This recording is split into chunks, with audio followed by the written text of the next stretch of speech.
So it's the beginning of the year and we're starting to work on next year's season. It's a pretty exciting time because it's conceptual time for the shows.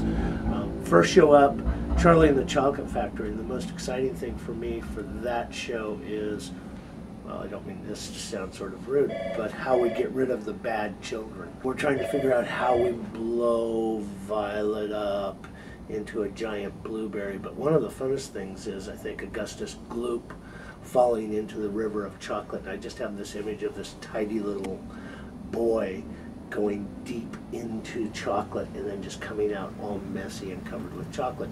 Now, I don't know if that can happen or not, but I'm very excited about it. Just exactly how we make these young people who are not great human beings disappear. So that's the exciting thing about Charlie. I love Charlie and the Chocolate Factory. The idea Charlie is a nice kid and he deserves getting good things in the world. So that's what really happens to him. So I like that. Look at these images all the time of the illustrations for Giggle Giggle Quack and Click Clack Moo. They're funny characters. And it's exciting to do a sequel so that we have Duck and Cow and Hen and all of these characters on stage. The most exciting thing for me for Giggle Giggle Quack is that we have the character of Pig who narrates the whole show, and Pig actually gets to sing a song and take a bubble bath during the show. I think that's hilarious to stage. We're thinking about how do we get a bubble machine into a bathtub that floats out on stage and get just sort of the right jazzy feel and things floating around on stage, the right lighting and all of that just for that one jazz song that Pig is singing while she takes a bubble bath on stage. Pretty exciting, fun stuff. This playwright and composer team are great. They're the same ones that wrote Click Clack Moo Cows That Type. The music's going to be excellent. The dance is going to be excellent. It's an exciting show. It's a true story of the Three Little Pigs. See, I can't help but laugh about it right now. Is the funniest book. I can't believe it's a kid's book. I believe it's an every person book. It makes me laugh like crazy. And the script is so very funny.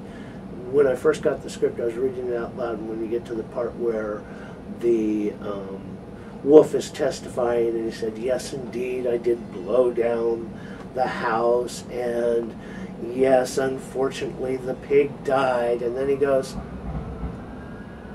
and it was just laying there.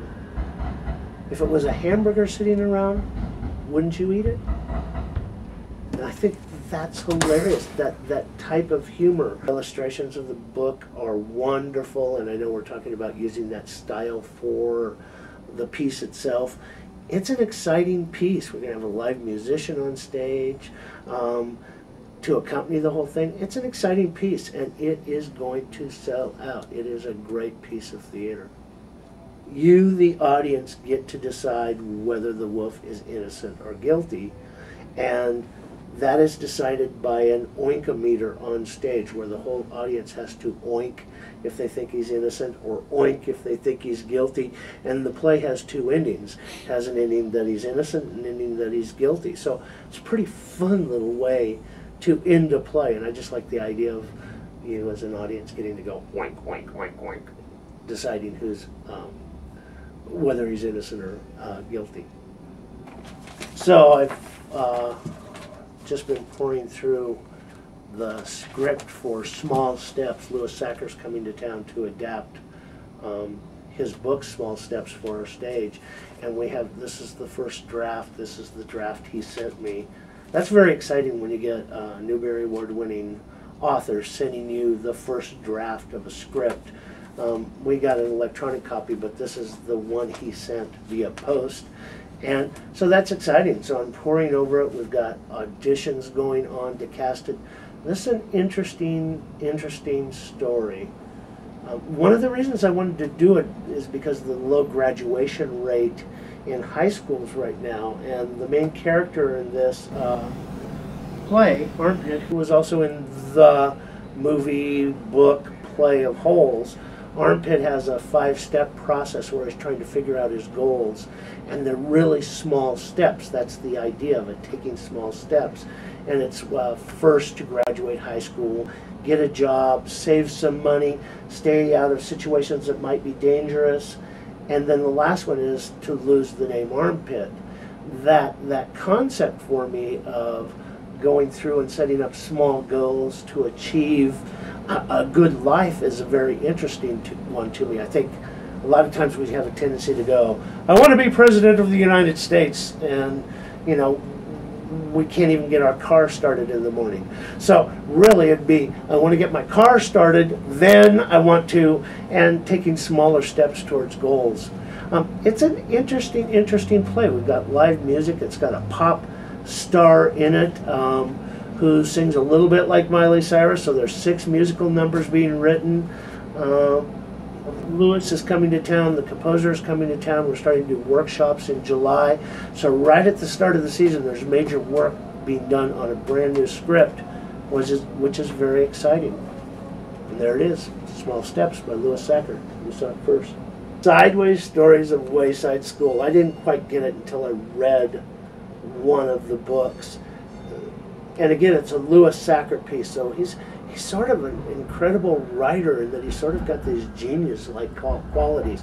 The books themselves are 30 stories, 30 chapters per book.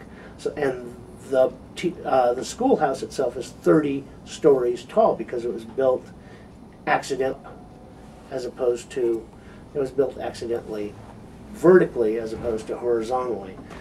So that's sort of an interesting thing. This book reminds me, I would have read it when I was a kid. I like the idea of these stories, sort of like Twilight Zone for the middle reader. Lots of weird things. In the play, they have the story of the new kid that comes to school, and when I first started reading it was a little brutal, that he smelled so bad. Just, and you almost hear that that Twilight Zone music. And he takes off a raincoat, and then another raincoat, and at the end you find out it's the ghost of a dead rat in a rubber boot wearing a bunch of raincoats. That's so Twilight Zone-y and Outer Limits like that I think it's exciting to put that on stage. It's very funny. I like the characters. The kids are exciting. The teachers are wacky.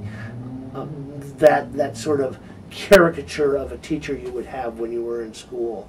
So I think it's going to be a very funny play. The script itself made me laugh several times out loud and made me go, whoa, a couple times. 2009-2010 season is really exciting. We've got great scripts. It's a season of plays where everybody's going to be happy. An adult is going to be happy because their child's happy, but there are funny things that are going to make every adult laugh in all of these plays. The child's going to be happy because they're doing a great thing with their parent or guardian or whoever's bringing them to the theater and enjoying something that is unique right in that moment. It's like 5 times during a year where a family or a school group gets to share something that is just in that moment. That's the beauty of live theater. It's always different every single night, so it's just in that particular moment, and it becomes exciting and explosive because it's got this audience and the actors working together to present that play at that time. So it's going to be really fun. I'm excited about this.